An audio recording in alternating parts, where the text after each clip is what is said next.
Olá, eu sou Álvaro e esse é o canal Fatos Surpreendentes. Você já ouviu falar do Clube dos 27? Se a sua resposta foi sim, você sabe que é um assunto que gera muita curiosidade. Mas se a sua resposta foi não, nunca ouviu falar desse clube, se ajeita aí que eu vou falar um pouco sobre esse assunto, que é cheio de polêmicas e mistérios. Mas antes eu preciso te convidar a se inscrever no canal e ativar o sininho de notificações. É de graça e assim você nos ajuda a continuar produzindo novos vídeos. Não esquece também de deixar aquele like esperto, combinado? Bom, mas vamos entender melhor o Clube dos 27. O Clube dos 27 é uma lista de famosos que morreram no auge do seu sucesso, antes mesmo de completar 30 anos, mais especificamente, morreram aos 27. Eu listei aqui 8 nomes que infelizmente partiram cedo demais e fazem parte desse terrível clube. Número 1. Robert Johnson. Morreu em 16 de agosto de 1938. Robert Johnson era conhecido por ter um comportamento, digamos, estranho, para dizer o mínimo. Ele tinha um olhar profundo e fixo e falava pouco. Quando ia gravar suas músicas, costumava tocá-las de frente com a parede, como se estivesse recebendo alguma entidade em seu corpo. Acreditava-se que ele fez um pacto com o diabo. Diz uma lenda urbana do jazz que Robert Johnson esteve no cruzamento das rodovias 61 e 49 em Charkdale, no Mississippi, e ali, com um violão e uma garrafa de uísque, solicitou a presença da figura e ali fez um pacto para se tornar o melhor musicista possível. Em teoria, o diabo especificou que Johnson só poderia gravar 30 músicas em toda a sua carreira. Porém, existe um mistério de que quando estava quase completando suas 30 músicas, Robert se rebelou contra Satã, querendo gravar mais músicas e aproveitar o sucesso de sua carreira. Porém, após gravar sua 29ª música, acabou adoecendo e morrendo, no auge dos seus 27 anos. É claro que nada disso é comprovado. Trata-se de uma lenda urbana. Porém, Robert Johnson realmente gravou apenas 29 músicas em sua carreira. Deixou 11 composições sem gravar e morreu aos 27 anos. Número 2. Jimi Hendrix. Morreu em 18 de setembro de 1970. Depois de obter sucesso inicial na Europa, conquistou fama nos Estados Unidos, depois de seu desempenho em 1967 no Festival Pop de Monterrey. Hendrix foi a principal atração 2 anos mais tarde do icônico Festival de Woodstock e do Festival da Ilha de White, em 1969 e 70 respectivamente. Jimi Hendrix morreu em Londres nas primeiras horas de 18 de setembro de 1970, em circunstâncias que nunca foram completamente explicadas. Jimi havia passado parte da noite anterior em uma festa, de onde seguiu juntamente com a sua namorada, Monica Denneman, para o Hotel Samarkand, no número 22 da Lounge Swan Crescent, em Notting Hill. Estimativas indicam que ele teria morrido pouco tempo depois. Denneman alegou em seu depoimento original que Hendrix teria tomado sem que ela soubesse, na noite anterior, 9 comprimidos de um remédio para dormir que ela utilizava. De acordo com o médico que atendeu inicialmente, Hendrix tinha se asfixiado, literalmente afogado em seu próprio vômito, composto principalmente de vinho tinto. Declarações de policiais e paramédicos revelam que não havia ninguém além de Hendrix no apartamento, e que não apenas ele estava morto quando chegaram à cena, mas também estava totalmente vestido. Jimi Hendrix foi um dos guitarristas mais virtuosos e inovadores da história da música. Até hoje é reconhecido por muitos como o maior guitarrista de todos os tempos. Morreu no auge dos seus 27 anos. Número 3. Janis Joplin. Morreu em 4 de outubro de 1970. Janis Joplin foi uma cantora, compositora e multi-instrumentista norte-americana, considerada a rainha do rock and roll e a maior cantora de blues e soul da sua geração. A revista Rolling Stone a considerou entre as 100 maiores artistas de todos os tempos. Em 1968, no auge de sua carreira, engravidou, mas não tinha certeza da paternidade, e por conta desses fatores, optou em fazer um aborto em uma clínica clandestina em Tijuana, no México. Em entrevistas, revelou que ter feito o aborto lhe causou um profundo arrependimento e que isso piorou seu quadro depressivo e a fez desenvolver uma disfunção psicológica chamada de transtorno estresse pós-traumático. A partir desse evento, passou a utilizar benzodiazepínicos para tratar a ansiedade e a insônia que desenvolveu. A partir dessa época, o uso de drogas começou a se tornar incontrolável, o que começou a arruinar sua saúde física e psicológica, a levando a uma profunda depressão e diversas tentativas de suicídio. Em 1970, após uma profunda depressão, Janis tentou se livrar do seu vício. Em tratamento, a artista ficou sem usar drogas de maio até 3 semanas antes da data de seu falecimento. Nesse período de 5 meses, apenas fumava cigarros e bebia moderadamente. No dia 3 de outubro de 1970, Janis visitou o estúdio Sunset Sound Records em Los Angeles, na Califórnia, para ouvir o instrumental da canção de Nick Gravenit, Buried Alive in the Blues. A gravação dos vocais de Janis estava agendada para o dia seguinte. No dia das gravações, 4 de outubro, não apareceu no estúdio. Após 18 horas de seu desaparecimento, John Cook, o empresário da banda, foi até o hotel, arrombou a porta do quarto, onde a encontrou morta, vítima de overdose de heroína e álcool. Janis Joplin morreu em 1970, no auge da fama e também dos 27 anos. Número 4, Jim Morrison. Morreu em 3 de julho de 1971. Jim foi um cantor, compositor e poeta norte-americano. Atingiu o sucesso sendo o vocalista da banda The Doors. Também figura na lista dos 100 maiores artistas de todos os tempos da revista Rolling Stone. Depois de se graduar na universidade em 1965, Morrison encontrou seu antigo colega Ray Manzarek e ambos decidiram na hora formar uma banda de rock.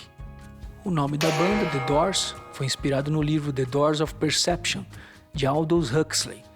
Os Doors ganharam reputação de artistas com performances ao vivo polêmicas. Com sua presença de palco e calças justas, Morrison tornou-se um sex symbol, mas rapidamente ele acabou se cansando dessa condição de estrela. Ainda antes da formação do The Doors, Morrison começou a consumir várias drogas e beber álcool em grandes quantidades e a entregar-se a diversos prazeres, aparecendo embriagado para as sessões de gravação. Em março de 1971, após todos os membros da banda terem decidido parar por algum tempo, Morrison mudou-se para Paris na companhia de sua namorada de sempre, Pamela Curson, com o propósito de se concentrar na escrita.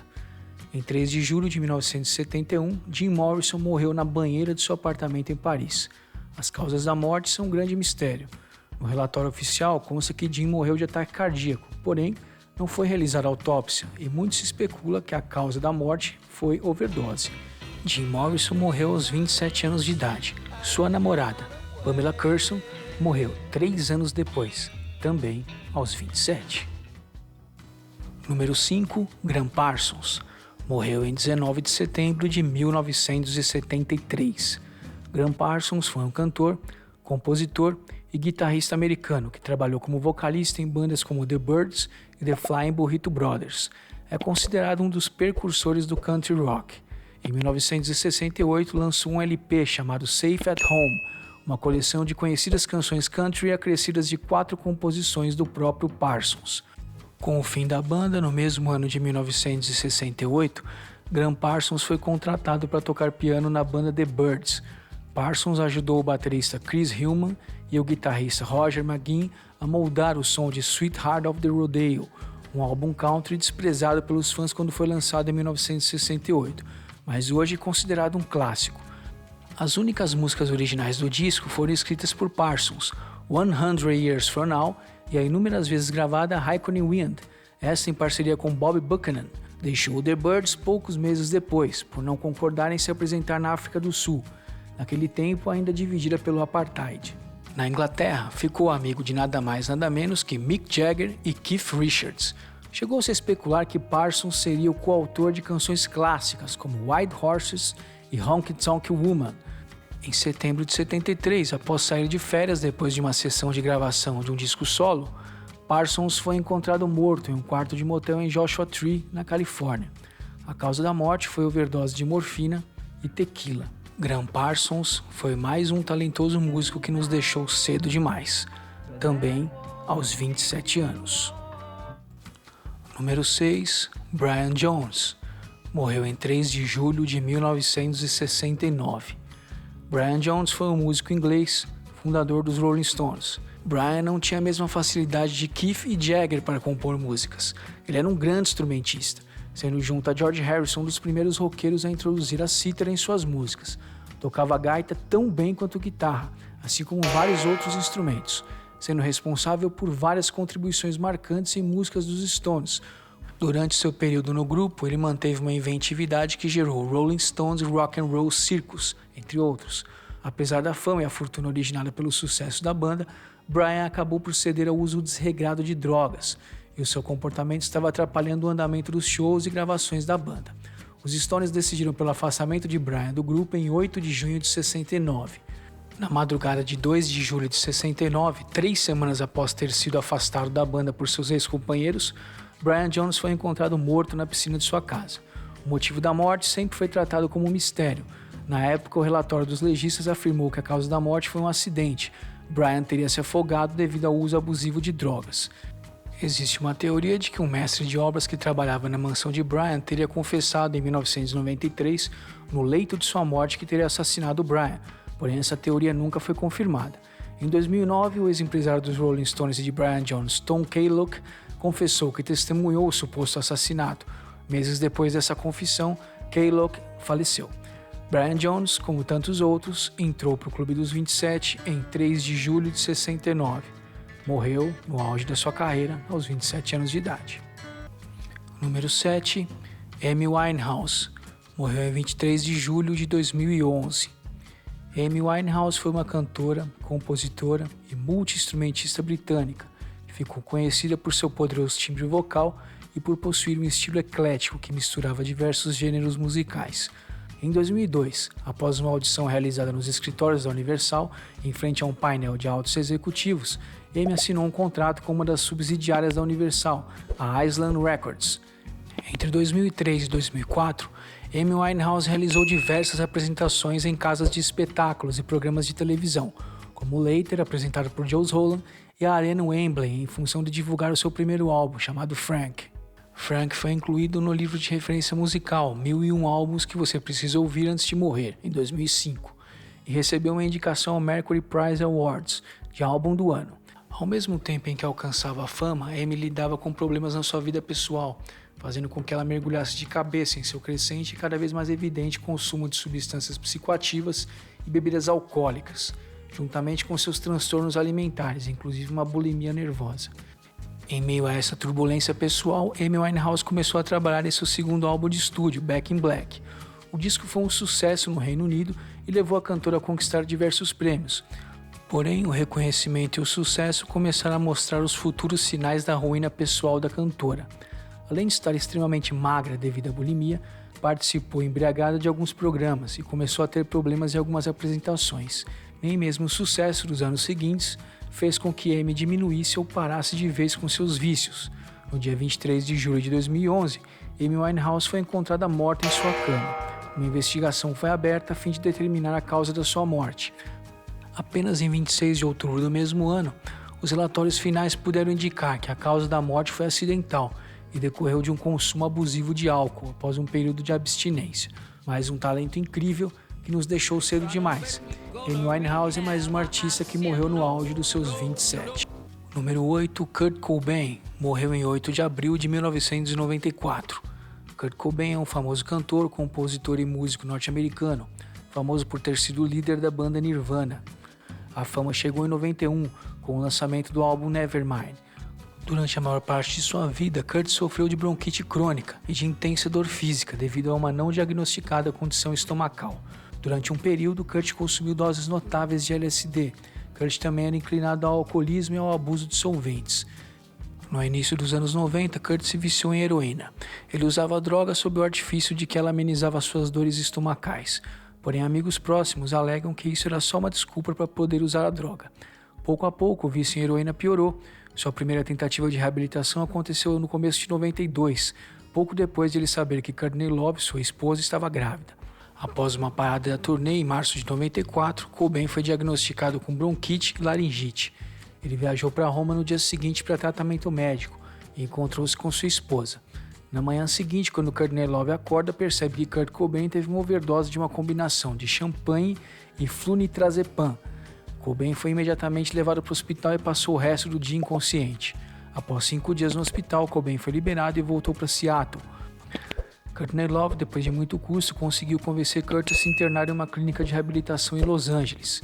Porém, nenhum funcionário da clínica tinha ideia do estado negativo suicida de Kurt. Em uma noite, Kurt saiu para fumar um cigarro e pulou um muro de 6 metros de altura para fugir da clínica, e foi direto para o aeroporto, onde embarcou em um voo para Seattle. Mesmo em Seattle, o paradeiro de Kurt era desconhecido de seus amigos e familiares. Courtney Love chegou a contratar um detetive particular para procurá-lo, porém não houve sucesso nas buscas. Kurt Cobain foi encontrado morto dias depois em sua casa, no bairro de Danny Blaine, em Seattle, por um eletricista que foi ao local para instalar um sistema de segurança. Kurt havia cometido suicídio e deixou uma carta dirigida a um amigo imaginário do próprio. Em uma parte da carta estava escrito: "Eu não tenho sentido a excitação de ouvir nem de criar música, ou de realmente escrever, já há muitos anos." Uma alta concentração de heroína e vestígios de diazepam também foram encontrados em seu corpo. O relatório do legista estimou que Cobain tinha falecido em 5 de abril de 94, aos 27 anos. Mais um ídolo que deixou milhares de fãs órfãos, mais um que partiu cedo demais, no auge de sua vida e carreira, aos 27 anos. Bom, teorias e mais teorias sempre surgem em meio a essas mortes chocantes e polêmicas. O que tenho a certeza é de que todos esses eram jovens demais para morrer, porém deixaram com que os abusos e vícios abreviassem suas carreiras e principalmente suas vidas. E se você ficou por aqui até agora, não se inscreveu no canal, eu te convido a se inscrever. É de graça e você nos ajuda. Se você achou esse vídeo interessante, não esquece de deixar o like e compartilhar com seus amigos. A vida é curta, meus amigos, e merece ser vivida da melhor maneira possível. Cuidem-se e até o próximo vídeo.